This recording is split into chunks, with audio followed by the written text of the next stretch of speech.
Alam niyo po, maging listo kayo. Bantayan ninyo ang inyong pananampalataya. Bantayan ninyo ang inyong mga pinapanood. Bantayan ninyo ang inyong mga sinusubaybayan.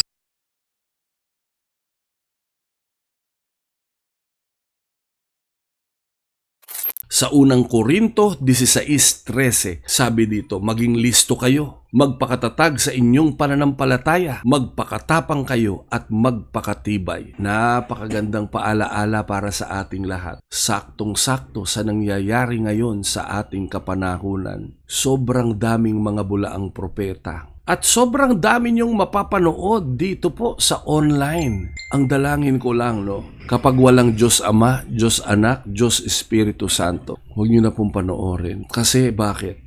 Alam natin ng ating Panginoon, una, sa katawan ng Diyos Ama. Pangalawa, kinakatawan niya ang Diyos Anak. Kinakatawan din niya ang Diyos Espiritu Santo. Isa lang po yun, pero may kanya-kanya silang kinakatawan at function sa ating mga buhay. Alam niyo po, maging listo kayo. Bantayan ninyo ang inyong pananampalataya.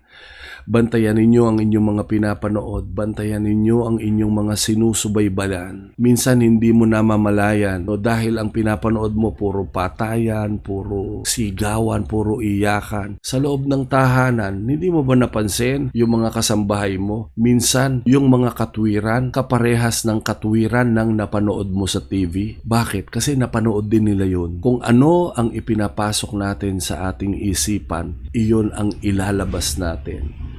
Palagi nating tandaan, una, maging listo kayo. Pangalawa, magpakatatag sa inyong pananampalataya. Maraming pagsubok. Minsan, iisipin natin hindi natin kaya. Pero alam nyo, palagi mo lang tandaan yung sinasabi sa unang Korinto 10:13, hindi dumating sa inyo ang anumang pagsubok, kundi yaong makakaya ng tao. Kalakip ng pagsubok ang paraan kung paano umiwas dito. Pag may pagsubok, may paraan. Sino ang gagawa ng paraan? Ang Panginoon sa pamamagitan ng pananampalataya mo. Pangatlo, magpakatapang kayo at magpakatibay. Kaya naman tayo minsan natatakot dahil alam natin na meron tayong palpak na ginawa. May kasalanan tayong ginawa. Pero kapatid, alam mo, yung palpak na yan, yung kasalanan na yan, kung hihingi mo ng tawad sa Panginoon, naniniwala ako, hindi papayag ang Diyos na hindi iyan masolve sa tulong at kanyang habag, lalo na kung nakikita niya na ikaw ay lubusang nagsisisi at nagpapakumbaba. Maraming bagay sa buhay natin na